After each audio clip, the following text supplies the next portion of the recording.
اللہ وملائکتہ یصلون علی النبی یا ایہا الذین آمنوا صلوا علیہ وسلموا تسلیما الصلاۃ والسلام علیک یا سیدی یا رسول اللہ وعلی آلک واصحابک یا حبیب اللہ۔ سارے حضرات درود پاک پڑھیے۔ الصلاۃ والسلام علیک وعلى آلك وأصحابك يا حبيب الله۔ اللهم صل على سيدنا ومولانا محمد معدن الجود والكرم وآلہ وصحبہ وبارک وسلم۔ حمد و صلاۃ کے بعد عزیز دوستو، بزرگوں، بھائیوں، قابل صد احترام علماء، مشائخ، اللہ تعالیٰ کے فضل اور اس کی توفیق سے ہم سب آج اس بابرکت دینی اور روحانی محفل مبارکہ میں حاضر ہیں۔ اللہ اخلاص عطا فرمائے، ہماری اس حاضری کو قبولیت کا شرف نصیب کرے، اس محفل مبارکہ کو عقائد کی پختگی، اعمال کی درستگی اور ہمارے گناہوں کی معافی کا سبب بنائے۔ انسانی طبیعت کا یہ تقاضا ہوتا ہے کہ انسان کے خیالات، افکار، سوچیں ذاتی نہیں ہوتی۔ یقیناً وہ کسی نہ کسی کی پیروی کرتا ہے، کسی کو فالو کرتا ہے، کسی کے پیچھے چلتا ہے۔ انسان اپنی سوچوں کو ترتیب دینے کے لیے اور اپنے خیالات کو مرتب کرنے کے لیے اپنے ماحول سے اثر قبول کرتا ہے۔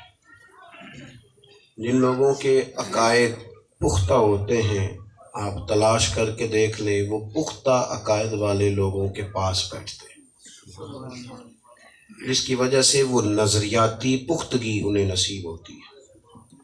جو لوگ آپ کو کمزور، کچی باتیں کرتے نظر آئیں گے، ٹوٹتے بکھرتے جذبات کا اظہار کرتے دکھائی دیں گے، وہ یقیناً ان لوگوں میں بیٹھتے ہوں گے جو معاذ اللہ مایوسی کی بات کرتے ہیں۔ انسان اپنی طبیعت کے لحاظ سے کسی کے پیچھے چلتا ہے، کچھ لوگ مان کے چلتے ہیں، کچھ بغیر مانے چلتے ہیں۔ میں کہا کرتا ہوں سارے کانوں کے کچے ہوتے ہیں، بس فرق یہ ہے کچھ تھوڑے زیادہ کچے ہوتے ہیں اور کچھ تھوڑے سے کم کچے ہوتے ہیں۔ سب لوگ خارجی اثرات قبول کرتے ہیں، اس لیے ہمارے رب نے حکم دیا تھا کہ یا ایھا الذین آمنوا اتقوا اللہ وکونوا مع الصادقین۔ اللہ سے ڈرنا اور سچوں کی صحبت اختیار کرنا، اچھے لوگوں کے پاس بیٹھنا، چونکہ اس کا اثر ہوتا ہے۔ چونکہ ہم نے کسی نہ کسی کے پیچھے چلنا ہی تھا، کسی نہ کسی سے رائے قبول۔ آج بھی دنیا میں بہت سارے لوگ ہیں جو موٹیویشنل اسپیکر کہلاتے ہیں، چونکہ وہ اپنی دانش کے لحاظ سے اچھا کرنے کی کوشش کرتے ہیں، اپنے مزاج کے لحاظ سے صحیح چلنے کی کوشش کرتے ہیں، یا اپنے مطالعہ کے لحاظ سے، تو بعض اوقات وہ اچھائی پھیلاتے پھیلاتے گمراہیاں پھیلانی شروع کر دیتے ہیں۔ ہم دنیا کے اندر عالم اسلام پیغام یہ دیتا ہے کہ جو بندہ اپنی عقل سے نکلتا ہے نا کہ میں نے ٹھیک چلنا ہے، صحیح چلنا ہے، چونکہ عقل انسان کی کامل نہیں ہوتی تو پھر وہ بھٹکتا ہے، لہذا اسے رب نے نا معاملہ آسان کر کے دیا ہے۔ فرمایا اپنی دانش بینش کے پیچھے نہ چل، تو اس کے پیچھے چل جس کے پیچھے تجھے میں چلاتا ہوں۔ نبی پاک صلی اللہ تعالی علیہ وسلم اور تمام انبیاء کرام کی جو تعلیمات ہیں وہ وحی کے ذریعے ہیں، لہذا نبی کی جو تعلیمات ہوتی ہیں ان میں کوئی کمی کجی نہیں ہوتی، نبی معصوم ہوتے ہیں۔ آنکھیں بند کر کے غیر مشروط طور پر بھی جو انبیاء کے پیچھے چلتا ہے، اللہ راہ ہدایت عطا فرما دیتا ہے۔ باقی جو اپنے تئیں ٹھیک کرنا چاہتے ہیں وہ خرابی بھی کر بیٹھتے ہیں۔ اللہ تعالیٰ نے، کیونکہ مالک کو پتہ تھا انہوں نے کسی کے پیچھے تو چلنا ہی ہے، تو رب نے ہمارے لیے مسئلہ آسان کیا۔ فرمایا تمہیں ایک نور والا اسوہ دیتے، تمہیں سجا سوار کے نکھار کے محبوب دیا ہے۔ لَقَدْ كَانَ لَكُمْ فِي رَسُولِ اللَّهِ أُسْوَةٌ حَسَنَةٌ۔ تو مسلمانوں تمہیں ادھر ادھر نہیں جانا پڑے گا، تمہیں دروازہ دروازہ خیر نہیں مانگنی پڑے گی، تمہیں میں نے کریم رسول دیے ہیں، ان کی زندگی تمہارے لیے بہترین نمونہ ہے۔ جس پہلو سے بھی جینا چاہو گے، جس رنگ میں بھی تم چلنا چاہو گے، حضور کا نور پاک تمہیں فیض عطا کرے گا۔ ویسے تو یہ آیہ مقدسہ اپنے عموم پر ہے، زندگی کے ہر شعبے میں حضور کی پیروی کی جائے۔ نازل ہوئی تھی جنگ تبوک کے موقع پر، غزوہ خندق کے موقع پر یہ آیت نازل ہوئی۔ غزوہ خندق کے کچھ معروضی حالات سمجھیے گا۔ جتنے بھی کفار تھے نا، اسلام مخالف طاقتیں جتنی تھیں، وہ ساری اکٹھی ہو کے مدینے پہ حملہ آور ہو گئی۔ معروضی حالات یہ تھے کہ قحط کا زمانہ تھا، صحابہ نے بھوک کی وجہ سے پیٹ پہ پتھر باندھے ہوئے تھے، کڑاکے کی سردی تھی۔ اب حالت یہ تھی کہ اس حالت میں اتنے سارے لوگوں کا مقابلہ کرنا ہے۔ یہ میرا اور آپ کا دور یہ ڈپریشن کا دور ہے، چھوٹی چھوٹی بات کی لوگ ٹینشن لیتے ہیں، نفسی لڑتے جھگڑتے پریشان ہوتے بدگمان ہوتے، لوگ مسائل زندگی کے لوگوں کے ذہنوں پر حاوی ہو گئے، نظریاتی مضبوطی نہیں رہی۔ اب سارے قریش سارے کفار اکٹھے آ گئے۔ حالت بظاہر یہ ہے کہ قحط ہے، موسم بڑا ٹھنڈا ہے، نبی پاک نے صحابہ کو بلایا، بھائی اتنے سارے لوگوں کا مقابلہ کرنا ہے، بتاؤ۔ سب نے اپنی اپنی رائے دی۔ آج محبوب کریم نے کسی اور کی رائے کو قبول نہیں کیا، حضرت سلمان فارسی کی رائے کو قبول کیا۔ ہمارے زمانے میں لوگ مشورہ نہیں دیتے، حکم دیتے ہیں، کہنے لے جے میری مننی نہیں سی تو پھر مینوں پوچھیا کیوں سی؟ او بھائی تینوں پوچھیا سی کہ تیری گل منی بھی جا سکتی ہے تے مشورہ کہتے ہی اس کو ہے جو قبول بھی کیا جا سکتا ہے، رد بھی کیا جا سکتا ہے۔ ہم یہ کرتے ہیں کہ ہم حکم دیتے ہیں، حکم نہ دیں، رائے دیں، قبول بھی کی جا سکتی ہے، چھوڑی بھی جا سکتی ہے۔ سب کے مشورے حضور نے چھوڑ دی۔ حضرت سلمان فارسی رضی اللہ تعالیٰ عنہ نے عرض کی، یا رسول اللہ صلی اللہ تعالیٰ علیہ وسلم، ہمارے علاقے میں یوں ہوتا ہے کہ خندق کھودی جاتی ہے بڑی کر کے، چوڑی خندق، اس میں آگ جلاتے ہیں، اور اتنی چوڑی ہوتی ہے کہ تیز رفتار سے بھی گھوڑا دوڑا ہوا ہے تو گھوڑا اسے پھلانگ نہ سکے۔ حضور نے رائے پسند کی۔ سبحان اللہ۔ لیکن اب یہ خندق کھودنا آسان نہیں تھا، بھوک کے عالم میں کھودنی ہے، قحط میں کھودنی ہے، اور کوئی اس طرح کی نرم زمین نہیں، پتھروں والی زمین اور چٹیل زمین، اس کو کھودنا ہے، مشکل کام ہے بظاہر، اگرچہ جگہ بڑی مقدس ہے، بڑی نورانی ہے، بڑی کرم والی ہے۔ حضور نے فرمایا چلو بھائی، اب یہ نہیں کہ کارکنی کام کریں گے، شاگردی کام کریں گے، مرید ہی کریں گے، کوئی مسئلہ نہیں۔ پیر صاحب بھی اگر کسی وقت اپنے گھر کے سبزی کا شاپر اٹھا لے تو مسئلہ کوئی نہیں۔ اگر پیر صاحب کبھی مسجد میں جھاڑو دے لیں تو حرج والی بات، کیونکہ اٹھ نہ فریدا ستیا تے جھاڑو دے مسیت، اوے تو ستا ہے رب جاگدا تیری ڈاڈے نال پریت، تو حرج والی بات کوئی نہیں۔ اللہ کے محبوب علیہ السلام نے جہاں صحابہ کو حکم دیا وہاں خود بھی حضور نے کام کیا، بلکہ صحابہ فرماتے ہیں کہ جو چٹان ہم سے نہیں ٹوٹتی تھی، کریم فرماتے تھے مجھے تو وہ تھوڑا، میں تمہیں توڑ کے دیتا ہوں۔ اس حالت میں خندق کھودی۔ ہمارے ہاں نا 4 گھنٹے نہیں صبر ہوتا نوجوان نسل سے، جلدی ہے، شارٹ کٹ چاہیے، فٹافٹ کرو۔ انقلاب کب آئے گا؟ جلدی کریں۔ اور جناب آپ کو اتنی دیر ہو گئی تقریریں کرتے، اتنے مولوی لوگ تو ٹھیک ہوتے نہیں، فٹافٹ ہے، جلدی ہے۔ مجھے بتائیے، سخت بھی بندہ بیمار ہو جائے، ڈاکٹر کے پاس جائے، کبھی کسی ڈاکٹر نے کہا یہ دوائی لے جا، ساری کھا جا کے آدھے گھنٹے میں ٹھیک ہو جائے گا؟ کیا کہتا ہے؟ ایک گولی صبح کھانا، ایک چمچ صبح لینا سیرپ کا، ایک، اور کہتا ہے اگر طبیعت ٹھیک نہ ہوئی تو 8 دن کے بعد دوبارہ بھی آنا۔ لیکن اگر کوئی بندہ کہے جی مجھے تو جلدی ہے، میں نے ساری دوائی کھانی ہے، ٹھیک ہوگا کہ زیادہ بیمار ہوگا؟ تھوڑا حوصلہ جو ہوتا ہے نا، صبر، اس سے نا آسانی ہو جاتی ہے۔ تھوڑا ٹھہر جانا، وقت کا انتظار کرنا۔ اگر کوئی شخص دوپہر کو شدید احتجاج کرے نا، مجھے گرمی لگ رہی ہے، تو اس کے احتجاج کرنے سے دوپہر کو 12 بجے مغرب کا ٹائم نہیں ہونا، شام اپنے وقت پہ جا کے ہوگی۔ لہذا شدت نہیں دکھائیں، حوصلہ، صبر، تحمل، بردباری، یہ حسن ہے زندگی کا۔ کتنے دن یہ محاصرہ رہا، وہ آ کے بیٹھ گئے، کفار، خندق کھود لی گئی. کتنے دن رہا؟ 1 مہینہ پورا. 3 گھنٹے نہیں لوگ صبر کر سکتے، گھر میں بیٹھنا پڑے تو 1 مہینہ انہوں نے مدینہ طیبہ کا محاصرہ کیا، اور رسول پاک علیہ السلام کے صحابہ نے پیٹ پر پتھر باندھے اور حضور نے ان کی قیادت کی. جب مہینہ پورا گزر گیا نا، تو وہ جو ایک دوسرے کو کہہ کے لائے تھے نا کہ چلو حملہ کرتے ہیں جیتیں گے، وہ ایک دوسرے کے کہنے لگے تو غدار ہے. وہ کہنے لگا تو غدار ہے.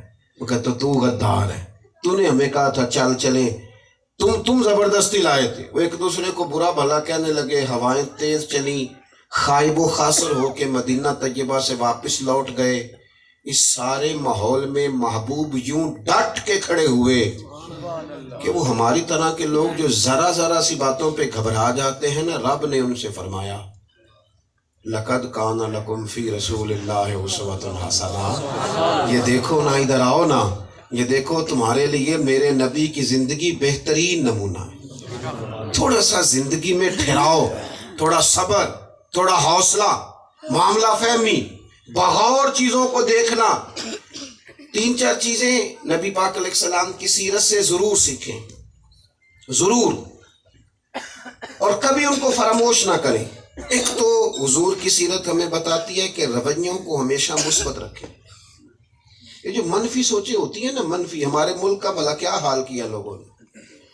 وہ جی عوام لڑتی ہے، سیاستدان کھا گئے، بیوروکریٹس برے ہیں، اور کچھ لوگوں کا حال یہ ہے کہ جب تک ان کے حق میں چیزیں تھیں ساری ٹھیک تھیں، اور جب تک سے ان کے حق سے اتری ہیں تو پھر ساری چیزیں خراب ہو گئی ہیں. جب تک کوئی میرے حق میں ہے وہ بالکل ٹھیک ہے، اور جب ذرا میرے حق میں نہیں ہے پھر وہ بالکل ذاتیات کے جھگڑے. پوری دنیا میں ہم نے یہ ماحول بنایا ہے کہ شاید میں ملک سے باہر تھا ایک دفعہ، مجھے ایک صاحب کہنے لگے پاکستان میں تو بڑی خود غرضی ہے، بڑے لوگ خود غرض ہیں، بڑی خود پسندی ہے. میں کہتے انہوں اتنے بہ کے کیوں پتہ ہے؟ ہمارے ہاں تو یہ ابھی کل سیلاب آیا ہے. ہم لوگ گراؤنڈ پہ تھے، ہم نے خود دیکھا ہے جن بیٹیوں نے مشین پہ، سلائی مشین پہ بیٹھ کے جہیز بنایا تھا نا، خود غریب باپ کی بیٹی، اس نے بھی کہا یہ میرے سارے بستر لے جاؤ، سیلاب والوں کو دے دو، میں 3 کپڑوں میں گزارا کر دوں. اس قوم میں توجہ کیجئے گا، ایک بچے کو خون، ایک بزرگ کو خون کی بوتل کی ضرورت ہوتی ہے، 13 بچے گلی میں کھڑے ہوتے ہیں کہ ہم حاضر ہیں. اس قوم کا دوسرا رخ بھی تو کبھی دیکھو نا، ان کی محبت دیکھو، شوق دیکھو، وارفتگی دیکھو، درد دیکھو. یہ دیکھیں ٹھنڈ ہے، میری بھی کچھ طبیعت کچھ دنوں سے ٹھیک نہیں ہے، لیکن آپ دیکھیں کتنی بڑی تعداد میں، اور جوانوں کی تعداد زیادہ ہے. تو یہی چراغ جلے گا تو روشنی ہوگی، یہی چراغ جلے گا تو روشنی ہوگی. اللہ کے محبوب کی زندگی میں جو رویوں کا مثبت پان ہے نا، مثبت، ہم نا بڑی جلدی مایوس ہو جاتے ہیں، پریشان باتیں کرتے ہیں، فلانا بھی برا، فلانا بھی برا، فلانا بھی غلط. اس سے خرابی پیدا ہوتی. ہاں کوئی بندہ بادعقیدہ ہو تو ضرور اس کے بارے میں طبیعت سخت کریں، لیکن باقی ذرا نا اپنے رویوں کو مثبت، طبیعت کو مثبت. آپ دیکھیں حضور علیہ السلام کفار کے ساتھ اور ان کے معاملے میں جب بات کرتے تھے تو اس طرح کرتے تھے جس طرح کسی ناسمجھ بچے کے بارے میں بات نہیں کی جاتی. 10 دن حضور طائف میں رہے ہیں، 10 دن ایک بندے نے بھی کلمہ نہیں پڑھا، الٹا انہوں نے روڑے مارے. ہمارے ہاں بھی لوگ معاف کرتے ہیں، پر وہ بندہ معاف کرتا ہے جس کے پاس بدلہ لینے کی طاقت نہیں ہوتی. جس کے پاس بدلہ لینے کی طاقت ہو وہ اینٹ کا جواب پتھر سے دیتا ہے. سخت لوگ حالات کر دیتے ہیں. ان لوگوں نے اتنی تکلیف دی. حضرت زید بن حارثہ کہتے ہیں میں نے عرض کی یا رسول اللہ کریں نا دعا، یہ تباہ ہو جائے. کریں؟ وہ میرے بھائی ہمارے ہاں جو اپنے دشمن کو تباہ کر سکتا ہو وہ کبھی باز الا ماشاءاللہ نہیں آتا. یا رسول اللہ کریں دعا. حضور نے ہاتھ اٹھائے. حضرت زید کہتے ہیں میں سمجھ گیا اب تو تباہ ہوئے ہی ہوئے. پتہ ہے حضور نے دعا کیا کی؟ آپ پھر دیکھیں، پس منظر کو یاد رکھیں، میں جذبات کا اظہار کر رہا ہوں، تقریر نہیں کر رہا. 10 دن حضور رہے، ایک بندے نے بھی بات نہیں مانی، الٹا روڑے مارے. تو حضور دعا کیا کر رہے ہیں؟ اللہم اہدی قومی فانہم لا یعقلون. قربان جائیں، اس طرح انسان چھوٹے بچے کو کہتا ہے نا انہوں تو مجھے پتہ ہی نہیں، وہ چہرہ بحال ہے۔ حضور کیا فرمانے لگے؟ کہا اے اللہ میری قوم کو ہدایت دے دے، انہیں پتہ ہی نہیں یہ کیا کر رہے ہیں۔ حضرت زید کہتے ہیں میں نے عرض کی یا رسول اللہ ایک بندے نے بھی بات نہیں مانی؟ او بھائی ایک نے بھی نہیں بات مانی اور آپ پھر بھی دعائیں کر رہے ہیں۔ تو حضور کی سوچ کا مثبت انداز دیکھیں۔ رسول کریم علیہ السلام فرمانے لگے اگر نہیں ان میں سے کسی نے بات مانی تو پھر بھی پریشانی کوئی نہیں، زید میری امید نہیں ٹوٹی، مجھے امید ہے یہ نہیں نہ مانتے تو ان کی آنے والی نسلیں مان جائیں گی، یہ مانیں گے، اتنی جلدی کیوں پریشان ہو جائے، مایوس ہو جائیں، امیدیں رہیں، تازہ دم رہیں، اٹھ باندھ کمر کیوں ڈرتا ہے، پھر دیکھ خدا کیا کرتا ہے۔ اپنی زندگی میں عزم مصمم۔ ہمارے ہاں لوگ کہتے ہیں جی میں غریب ہوں، میں کمزور ہوں، کیسے بات بنے گی، میں پنڈ دا رون آلا۔ آپ دنیا میں بڑے بڑے لوگوں کو کھنگال کے ٹٹول کے دیکھیں، انہوں نے بڑے بڑے کام کیے، کسی غریب گھرانے سے تھے، کسی چھوٹے۔ اقبال کے بیٹے نے خط لکھا ہے نا، اس نے کہا ابا جی آپ لندن میں ہیں، پیسوں کی ضرورت پڑ گئی ہے، قرضہ لے لوں؟ تو ڈاکٹر اقبال کیا کہنے لگے تو دیار عشق میں اپنا مقام پیدا کر، نیا زمانہ نئے صبح و شام پیدا کر۔ تو کہتا ہے کہ میں سہارا ڈھونڈ کے آگے جاؤں، اپنی امید مضبوط کر، دیار عشق میں اپنا مقام پیدا کر، نیا زمانہ نئے صبح و شام پیدا کر۔ اور میرا طریق امیری نہیں فقیری ہے، خودی نہ بیچ غریبی میں نام پیدا کر، اس غریبی میں نام پیدا کر، مایوس نہ ہو، کمزور نہ ہو، مثبت رویہ رکھیں، آگے بڑھیں، اچھی سوچوں کے ساتھ صبح کریں، اٹھیں کہ انشاءاللہ تعالی اجالا اچھا ہوگا، حالات بہتر ہوں گے۔ دوسری بات جو ہم نے سیرت سے سیکھنی ہے وہ ہے عزم مصمم، ارادوں کی پختگی۔ ہمارے ہاں نا ہمارے بچے سویرے کوئی پروگرام بناتے ہیں، دوپہر کو کوئی اور شام کو کوئی نظریہ ہی نہیں، کوئی سوچ ہی نہیں۔ یعنی ایک بندے نے ایم ایس سی کر لی ہے، ایم کام کر لیا ہے، ایم ایڈ ہو گیا، اس سے پوچھتے ہیں پروگرام کیا ہے، کہتا ہے باپ سمجھ نہیں آ رہی۔ بھئی جب آپ کو 40 سال تک 30 سال تک سمجھ نہیں آ رہی تو آپ جائیں گے کدھر؟ عزم مصمم، کچھ ارادہ، کچھ پروگرام، اس پر کوشش۔ رسول پاک علیہ السلام نے نا عزم مصمم سے، آپ غور فرمائیں، دنیا میں سب سے کمزور بندہ کون ہوتا ہے؟ وہ بندہ کمزور ہوتا ہے جو بے یقین سا ہوتا ہے۔ ہمارے ہاں لوگ شاگرد ہو کے بھی شاگرد نہیں ہوتے، مرید ہو کے بھی مرید ہو۔ ناراض ہو گئے ہو؟ کسی جماعت میں ہو کے بھی جماعت میں، خاندان میں ہو کے بھی خاندان میں۔ میں اکثر اپنے دوستوں سے کہا کرتا ہوں کہ یہ کچھ چاہتے ہمارے رب کی ہیں، ہماری نہیں۔ اللہ نے جس خاندان میں مجھے چاہا پیدا کیا، تو جو دادا اللہ نے میرے لیے پسند کیا مجھے بھی پسند ہونا چاہیے تھا، جو چچا جو ماموں اللہ نے میرے لیے پسند کیا ہے مجھے بھی پسند۔ یہ خوش رہنے کا طریقہ ہے۔ دنیا میں صرف خوش وہ ہوتا ہے جو رب کی رضا پہ راضی رہتا ہے، اور جو کچی پکی باتیں کرتا ہے کمزور ہو جاتا ہے۔ عزم مصمم، ارادوں کی پختگی۔ کوئی ضروری ہے کہ آپ کے ساتھ سارا زمانہ چلے، کوئی ضروری ہے کہ فوری طور پر سارے حالات ٹھیک ہو جائیں، کوئی ضروری ہے کہ ہر بندہ آپ سے اتفاق کرے۔ آپ کا کوئی عزم ہو، گھوڑا جب دوڑتا ہے نا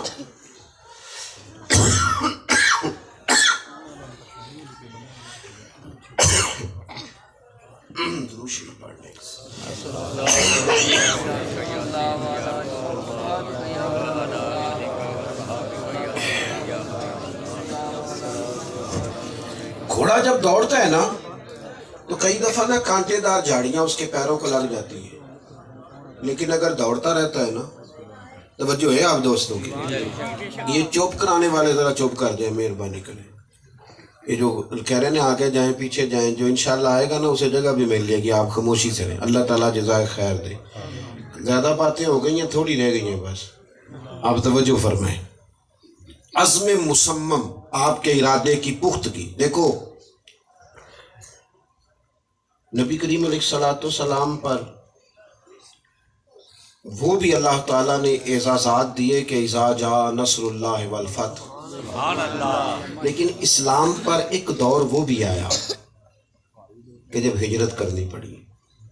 ایک گاؤں پر بھی مسلمانوں کی حکومت نہیں.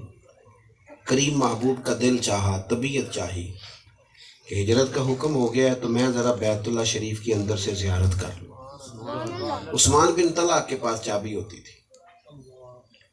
حضور علیہ السلام نے فرمایا ذرا دروازہ کھول تو میں کعبے کے اندر سے زیارت کر لوں. جس وقت حالات کسی بندے کے ہاتھ میں ہوتے ہیں تو پھر اس کی گفتگو بھی کچھ اور ہی ہوتی ہے. اس نے پتہ کیا کہا معاذ اللہ، کہنے لگا نہیں دیتا میں آپ کو چابی. حضور اس کی بات سن کے مسکرائے. ہر بندہ اس قابل نہیں ہوتا کہ اس کے ساتھ بحث کی جائے. وَإِذَا خَاطَبَهُمُ الْجَاهِلُونَ قَالُوا سَلَامًا. مسکرائے کریم. اور حضور نے پتہ مسکرا کے کیا فرمایا؟ فرمایا عثمان آج تو تم مجھے چابی نہیں نہ دے رہے، یہ ذرا جوانوں عزم مصمم دیکھنا، جینے کا طریقہ سیکھیں. ایک گاؤں پر بھی حکومت نہیں اور حضور مکہ مکرمہ سے نکل رہے ہیں اور 2 لوگ ساتھ ہیں صرف. لیکن کریم فرمانے لگے آج تو تم مجھے چابی دینے سے انکار کر رہے ہو. اور یہ بات مسکرا کے کی، اس طرح نہیں، جذبات میں نہیں. ہمارے ہاں لوگ بات کر رہے ہوتے ہیں تو ان کا وجود کانپ رہا ہوتا ہے. ایسے جذبات میں ہوتے ہیں کہ وہ کئی دفعہ کہنا کچھ چاہتے ہیں، نکل ان سے کچھ اور جاتا ہے. بڑے تحمل میں، بردباری میں، یہ عزم مصمم ہے. کریم فرمانے لگے آج تم مجھے چابی نہیں نہ دے رہے، ایک وقت آئے گا چابی میں تم سے لے لوں گا، جسے میرا دل کرے گا نا اسے دوں گا. اب دیکھیں ان کے لیے وقتی طور پر یہ بات سمجھنا بڑا مشکل تھا، اگرچہ وہ حضور کو صادق اور امین جانتے لیکن مشکل تھا. کیوں کہ ان کا تو خیال تھا کہ ابھی ایک گاؤں پر بھی حکومت نہیں اور ظاہری حالات یہ ہیں کہ مکہ مکرمہ سے نکلنا پڑ رہا ہے. حضور نے فرمایا میں چابی لوں گا. حالات بدل گئے، وقت تبدیل ہو گیا. ٹھیک 10 سال کے بعد جب محبوب نے اعلان کیا نا مکہ آنے کا تو 10,000 کا لشکر، اور لشکر ان لوگوں کا کہ جن میں سے ہر بندہ کہتا ہے کہ پہلے جان میں نے دینی ہے، پہلے آگے میں نے بڑھنا ہے. اس لشکر جرار کے ساتھ حضور شان و شوکت کے ساتھ مکہ میں داخل ہوئے. عثمان ابن طلحہ کہتے ہیں جب حکم ملا تھا نا، پیغام ملا تھا کہ حضور آ رہے ہیں، تو میرے کانوں میں وہ بات گونجنے لگی تھی کہ کریم نے فرمایا تھا کہ چابی میں لے لوں گا، میں چابی میں لے لوں گا. وہ بات گونج رہی تھی. فرماتے ہیں آ گئے محبوب، طواف کیا حضور نے، وقت آ گیا. فرمایا بلاؤ نا عثمان کو. عثمان کہتے ہیں میں نیرا چابی دینے نہیں آیا تھا، میں سزا کے لیے بھی تیار ہو کے آیا. میں نے بات بڑی تگڑی کی تھی کہ نہیں دیتا آپ کو. ہانپتا کامتا لرزتا چابی لے کے حاضر بارگاہ ہوا. حضور یہ چابی ہے. محبوب نے دروازہ کھلا بیت اللہ شریف کا، کعبے کے بت حضور نے نکلوائے صحابہ سے. وہ کسی نے کہا تھا کہ کعبہ دیکھا تو تیری بت شکنی یاد آئی، اور جب خلد دیکھی تو تیرا صحن حرم یاد آیا. نبی کریم صلی اللہ تعالیٰ علیہ وسلم نے وہ بت سارے نکالے. عثمان کہتے ہیں میں کونے میں بیٹھا ہوں. جب فارغ ہو گئے نا محبوب سارے بتوں کو نکال کر کے، تو پھر حضور نے آواز دی، فرمایا بلاؤ نا عثمان بن طلحہ. عثمان بن طلحہ کہتے ہیں میں ہامتا کامتا ہے کیونکہ میں تو ذہنی طور پر سزا کے لیے بھی تیار تھا، میرا جرم ہی ایسا تھا. لیکن جب میں حضور کی بارگاہ میں آیا تو وہ جو مسکراہٹ اس دن تھی وہی مسکراہٹ آج بھی تھی. وہ جس کی تسکین سے روتے ہوئے ہنس پڑے، اس تبسم کی عادت پہ لاکھوں سلام، اور جس کے گچھے سے لچھے جڑے نور کے ان ستاروں کی نزہت پہ لاکھوں سلام. محبوب پاک صلی اللہ تعالیٰ علیہ وآلہ وسلم نے مجھے بلایا، میں حاضر ہوا. اسی لہجے میں مسکرا کر محبوب فرمانے لگے میں نے تمہیں کہا تھا نا میں چابی لوں گا، لو آج میں نے لے لی. اور پھر میں نے یہ بھی کہا تھا نا جس کو میں چاہوں گا دوں گا. اور یہ کہتے کہتے حضور مسکرائے اور چابی پھر مجھے ہی عطا فرما دی. پھر چابی مجھے ہی کریم نے دے دی. عثمان بن طلحہ کہتے ہیں وہ میری طرف چابی نہیں آ رہی تھی، ایمان آ رہا تھا. وہ چابی میں نے بعد میں تھامی اور محبوب کا کلمہ میں نے پہلے پڑھنا شروع کر دیا. عزم مصمم کریں زندگی میں. پروگرام دیکھو، ملا رومی رحمۃ اللہ علیہ فرماتے ہیں کہ ایک درخت، ایک بستی تھی، تو وہاں کچھ لوگ بیمار ہو جاتے تھے آئے دن۔ علاج کے لیے جو جڑی بوٹی چاہیے تھی وہ 4 پہاڑ تھے، پہاڑ کے اوپر پہاڑ، پہاڑ کے اوپر پہاڑ، 4 پہاڑ اور 5ویں جگہ پہ جڑی بوٹی تھی۔ جو چڑھتا پہلے پہاڑ سے پھسل جاتا۔ حکیم اور اطباء کہتے تھے کہ وہاں سے وہ جڑی بوٹی اتار کے لاؤ گے تمہاری بستی ٹھیک ہو جائے گی، شفا یاب ہو جائے گی۔ جائے کون؟ ایک بندے نے ہتھوڑا اٹھایا، اس نے جو پہلا پہاڑ تھا نا وہاں کاٹ کے راستہ بنانا شروع کیا۔ لوگ کہنے لگے تو پاگل ہے، یہ کو بنے گا تجھ سے؟ اس نے کہا چلو کئی دفعہ پاگل بھی کو کام کر ہی جاتے ہیں۔ سالوں لگ گئے اور ایک پہاڑ سے اس نے راستہ بنایا۔ پھر اس نے دوسرے پہاڑ پہ کام شروع کیا تو سالوں لگ گئے، تو وہاں سیڑھیاں بنائیں، بالآخر موت کا وقت آ گیا۔ لوگ اس کے پاس آئے، آ کر کے کہا تجھے کیا ملا؟ پہنچ تو سکا نہیں، 2 پہاڑوں میں تو نے راستہ بنایا، موت کا وقت آ گیا، نتیجہ کیا نکلا؟ اس بندے نے پتہ کیا کہا؟ آخری وقت ہے۔ کہنے لگا میں جیت کے جا رہا ہوں۔ اللہ کرے آپ کو سمجھ آئے۔ اللہ کرے جو لوگ اٹھتے ہی نہیں، چلتے ہی نہیں، سفر ہی طے نہیں کرتے، ساری زندگی تبصروں میں گزار دیتے، بلکہ جو کام کر رہے ہوتے ہیں ان کے بارے میں بھی ان کے خیالات عجیب و غریب ہی ہوتے ہیں۔ کہتے ہیں نہ کھیلیں گے نہ کھیلنے دیں گے، نہ کریں گے نہ کسی کو کرنے دیں گے۔ یہ جن لوگوں کا یہ مزاج ہوتا ہے وہ سمجھے بات کو۔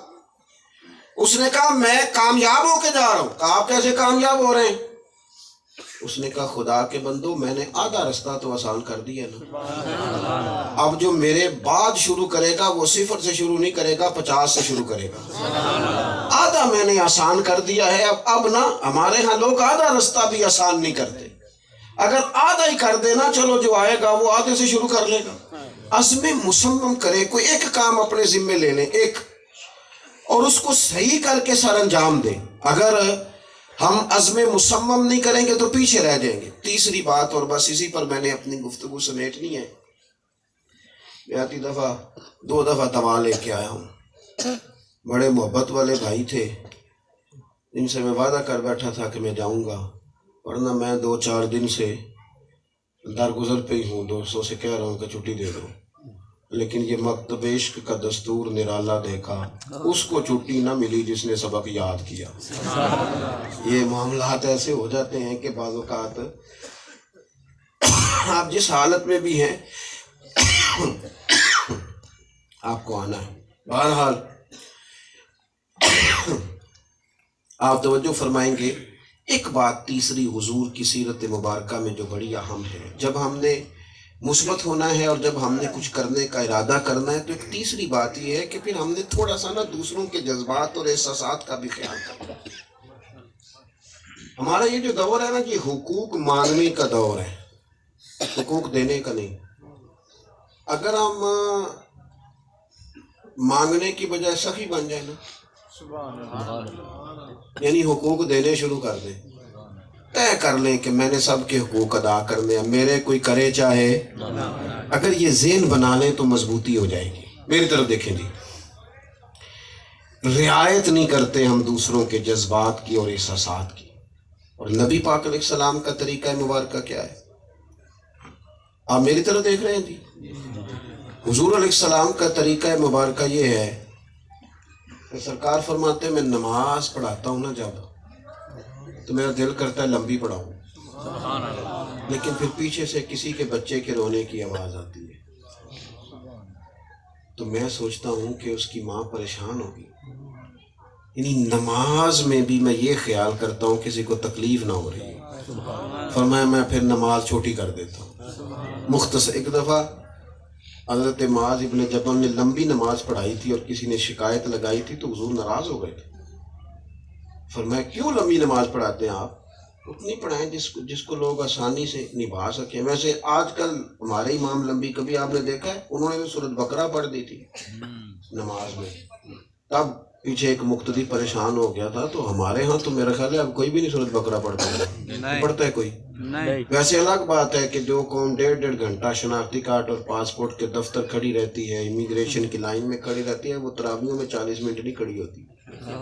وہ تھک جاتی ہے، یہ الگ مزاج ہے۔ عام دام برسر مطلب دوسروں کے جذبات کا، احساسات کا خیال رکھنا، یہ حضور کی سیرت مقدسہ کا بڑا اہم پہلو ہے۔ ہم نہ جو ہمارے دل میں آتا ہے وہی کرتے چلے جاتے ہیں۔ میں ہی مصروف ہوں، میرے علاوہ کوئی مصروف ہی نہیں، میں ہی کام کا بندہ ہوں، میرے علاوہ کوئی کام کا بندہ ہی نہیں، میں ہی ہوں جو سفر طے کر رہا ہوں، میرے علاوہ کوئی خدمات ہی نہیں کر رہا۔